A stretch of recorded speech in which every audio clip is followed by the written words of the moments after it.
A gente vai conversar agora com Héctor Sanches, economista-chefe da Ativa. Tudo bem, Héctor? E bem-vindo mais uma vez aqui no CNN Money. Boa tarde para você. Boa tarde, prazer estar aqui com vocês. Prazer é nosso em te receber mais uma vez. Queria muito entender a sua percepção diante agora dessa repercussão toda. Donald Trump, que demitiu Lisa Cook, ela disse que, olha, você não tem esse poder para fazer isso. Como é que você está enxergando esse movimento que a gente está acompanhando agora?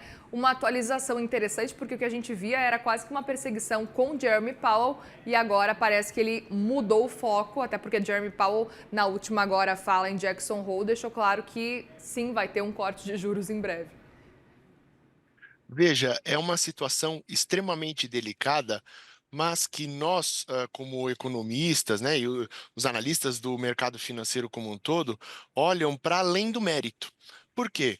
E além da política também. Por quê? É muito relevante para os economistas a independência do Banco Central, não só dos Estados Unidos, como de qualquer lugar do mundo, porque exatamente você tem o incumbente, no caso lá dos Estados Unidos, o Donald Trump, pressionando para que haja um afrouxamento monetário, para que haja um impulso da economia. Só que isso, ele não é a condução da política de juros não é feita de maneira discricionária ao sabor do vento. Ela segue algumas regras, segue alguns parâmetros, e isso é discutido tema a tema. A partir do momento que há uma interferência no Banco Central, você começa a gerar uma ruptura institucional e uma crise institucional, que pode gatilhar desdobramentos efetivos para a economia. O que eu quero dizer com isso? Se, por exemplo, a Lisa Cook for demovida do cargo sem a devida causa, né? Sem uma justificativa que mostre uma culpabilidade dela, você vai gerando um processo de arbitrariedade na condução dos diretores. Consequentemente, vai se entender, os analistas vão entender, que novos diretores que são a favor de afrouxamento monetário serão indicados. Se isso ocorre, a gente pode até ver o juro cair no primeiro momento. Entretanto, as expectativas de inflação e as expectativas de juros mais longas, elas vão subir. Isso significa que as condições financeiras ficarão mais apertadas, então vai ser contraproducente. Então é uma situação muito complexa que a gente está focando, né? O noticiário, evidentemente, acaba focando bastante no mérito da questão, mas que os economistas estão de olho na institucionalidade. Como é que isso vai se dar? Porque pode abrir um precedente terrível para essa independência do Banco Central frente ao governo norte-americano. Pois é, só de repente o presidente não gostar de alguma ação, enfim, e aí demite, né? Um movimento que pode assustar. Queria aproveitar e perguntar o que seria necessário realmente para a gente, diante desse cenário, ver uma demissão realmente de um dirigente do Fed e que o mercado concorde. No caso dela, a gente tem uma investigação, uma informação de uma irregularidade que teria sido feita e agora vai se começar uma investigação com relação a isso. O que você, na sua percepção, seria ideal assim acompanhar e falar, olha, não, agora sim está investigando, está comprovado. Quando for confirmado que realmente existiu alguma fraude hipotecária, como é que você entende esse cenário? Então, na verdade, é uma situação muito delicada, porque o se a gente não tiver a comprovação, acaba ficando algo, a toque de caixa ou a reboque de qualquer acusação. Em outros momentos, nós já tivemos acusações sendo feitas, não só para diretores, do Banco Central norte-americano, mas para outros membros, de agências lá nos Estados Unidos feitas, por Donald Trump. Vale destacar também que o Bill Pulte, que foi o diretor que vocês citaram, como sendo aquele que acusou a Lisa Cook a respeito dessa fraude hipotecária, já o fez em outros momentos com outros agentes que também tinham alguma rusga política com Donald Trump. Pode, evidentemente, ser uma coincidência? Pode, mas se trata daquele tipo de coincidência que deixa todo mundo ressabiado, porque pode significar, e tem uma chance relevante de significar, essa ruptura que a gente falou. Em se tendo uma pressão muito relevante para a substituição, os juros ele vai refletir isso, a bolsa vai refletir isso, o dólar vai refletir isso. Em outros momentos, ele chegou até a pensar de acordo com a imprensa, fazer uma acusação contra Jerome Powell para demovê-lo do cargo também. E ele foi dissuadido lá em 2018, salvo engano, por conselheiros, porque isso ia gerar um problema estrutural. Acabou que ele não fez, mas dessa vez ele optou por fazê-lo. Curioso é ver que na carta que ele escreveu, o último parágrafo especificamente, ele mede muito bem as palavras, pois não há a precisão, ou pelo menos a intempestividade prerrogativa necessária para que ele faça essa demissão. Tanto é que a Lisa Cook já declinou desse processo. Você precisa de algo muito mais sólido para que a gente veja um for cause, né? Uma justificativa, um justa causa efetivo para que haja a demoção. Hoje, nesse momento, com ele fazendo severas críticas, com Donald Trump fazendo severas críticas à taxa de juros e buscando pressionar na marra a Fed Funds Rate, fica difícil dissuadir, ou pelo menos tirar a conexão entre o interesse político e a efetiva necessidade da demissão de um membro. Perfeito. Tori, aproveito para te perguntar, porque a Priscila Asbeck, nossa repórter, acabou de me lembrar de um ponto importante para a gente trazer aqui também para quem está nos assistindo, que em fevereiro, os mandatos de 5 anos de um elenco maior até de presidentes, dirigentes do Federal Reserve, vai vencer. E aí a gente está falando de mandatos que precisam ser renovados e que isso geralmente acontece, até porque eles não estão em idade de aposentadoria e que eles vão trabalhar para isso. São 12 presidentes nomeados aí de forma independente.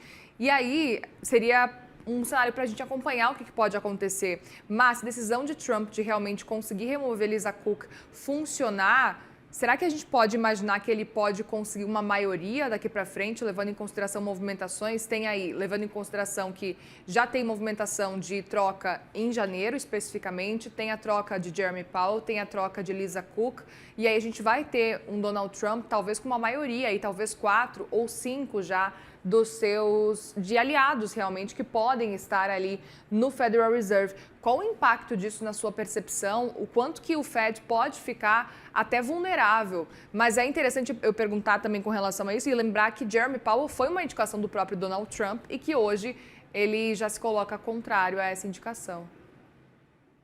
Veja bem, nós temos que, primeiro, fazer uma dissociação. Tá. Se a Lisa Cook for ou não demovida do seu cargo, esse risco de fevereiro do ano que vem que você pontuou, ele é muito grande, independentemente dela ser ou não. Por quê? Porque, de fato, trata-se de um processo institucional legalmente estabelecido de ou renovação ou substituição dos membros do Fed e alguns diretores que estão tendo seu mandato vencendo ali. Isso pode sim promover algo que é institucional e que é previsto, uma avaliação mais, ou uma composição mais dovish do board. Entretanto, institucionalmente, economicamente falando, não seria muito producente para o Donald Trump conduzir um board que seja dovish, vamos colocar dessa maneira. Por quê? Porque isso vai gerar efeito contraproducente ao seu governo, economicamente falando, tá? Você quer baixar os juros tendo em vista um estímulo da atividade, só que você vai baixar os juros de maneira arbitrária, isso vai gerar uma restrição da atividade. Então, repare, é contraproducente. No final das contas, o Trump ele pode até ameaçar, eu entendo que em termos de retórica é muito relevante, vide o que ocorre aqui no Brasil, né? O Lula, o Partido dos Trabalhadores, a Gleisi Hoffmann e tudo mais, mas lá é a mesma retórica de, olha, esse juros está demasiadamente elevado, eu sou contra um juros tão elevado, eu respeito a independência, mas eu sou contra. Politicamente, pode trazer alguma benesse que é o de fato que se pretende colher, mas se efetivar uma condução ou uma composição de board que faça uma condução arbitrária, além de ser contraproducente, é extremamente perigoso para a economia americana e abre um precedente terrível para a institucionalidade econômica, não só dos Estados Unidos, mas do mundo todo, que é a grande economia hegemônica global. Pois é, e aí eu aproveito também para te perguntar o quanto que isso pode impactar os mercados. Hoje a gente viu um mau humor dos mercados depois dessas movimentações de Donald Trump. Agora a gente percebe que eles estão oscilando bastante, até nem dá para falar em uma queda super forte, olhando especificamente aí para as bolsas de Nova York. A gente vê uma desvalorização do dólar, mas não tanto aqui na comparação com o real, mas o DXY e o DXY mostram uma queda ainda que pequena. Queria entender que avaliação que você faz. Aí Dow Jones que volta a subir, mas está extremamente instável, como você vê aí na tela. Então, as implicações, elas não são imediatas, porque está todo mundo querendo saber qual que é o desfecho O que vai disso antes de acontecer? fazer. Exatamente. Mas os ativos, eles por vezes não conseguem refletir algo que é instantâneo, que é o receio do investidor. Quando você aumenta muito a volatilidade, aumenta a instabilidade em um cargo, como o caso do presidente Donald Trump, que deveria buscar uma pacificação, o investidor fica receoso e, na melhor das hipóteses, ele acaba adiando o seu investimento. Isso faz com que a economia já per se tenha um arrefecimento que não é positivo, né? Então, no final das contas, é algo que os indicadores não conseguem refletir, as bolsas não têm, elas têm dificuldade de capturar isso, que é o sentimento do investidor em alta frequência mediante uma turbulência, mas que a gente sabe que em alguma magnitude ocorre, porque mediante uma turbulência os investidores ficam mais receosos, mitigam a sua intenção de investimento, e isso se reflete na economia instantaneamente, seja por um choque temporário, que é um esperar para ver qual que é o melhor desfecho, ou até mesmo de maneira permanente. Olha, eu pretendia fazer o investimento, não o farei porque o custo de oportunidade ficou muito elevado e acaba postergando isso ou deixando isso para uma outra opção. Perfeito. Queria até aproveitar e te perguntar também como é que você está enxergando agora esses movimentos do Federal Reserve e agora com essas mudanças, né, que podem vir a ter. A gente está com essa perspectiva de um próximo corte de juros agora já em setembro. Como é que você está enxergando, apesar dessas incertezas, mais essas incertezas, como é que você enxerga o movimento do Federal Reserve agora, pelo que a gente tem pelo menos até o momento? Repare, é excelente a sua pergunta se a gente per se, mas também se a gente fizer a A junção. conexão com os temas anteriores.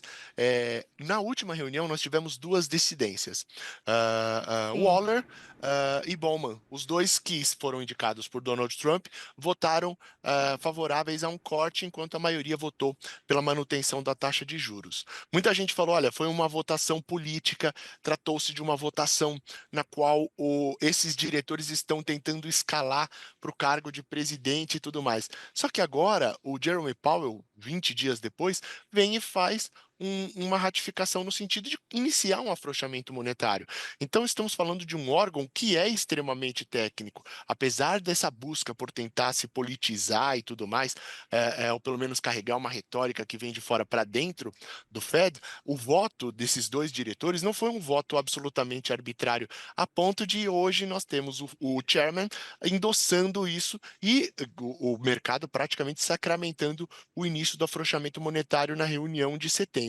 Resta agora a gente saber qual vai ser o tamanho desse ciclo. Esse é o ponto de dúvida que nós estamos chamando de close call, né? Cada reunião, a cada tema que nós cada indicador que é divulgado, nós fazemos uma nova análise. Por enquanto, deve ser um ciclo aí da ordem de 100 a 150 pontos, mas é muito precoce para se antecipar tudo isso, ao passo que o próprio Fed deve deixar o data dependent imperar ao longo das próximas reuniões. Muito bem. Ettore Sanches, André Ettore Sanches, economista-chefe da Ativa. Obrigada mais uma vez pela conversa aqui com a gente. Volte sempre. Boa semana aí para você. Obrigado você, até a próxima. Obrigada.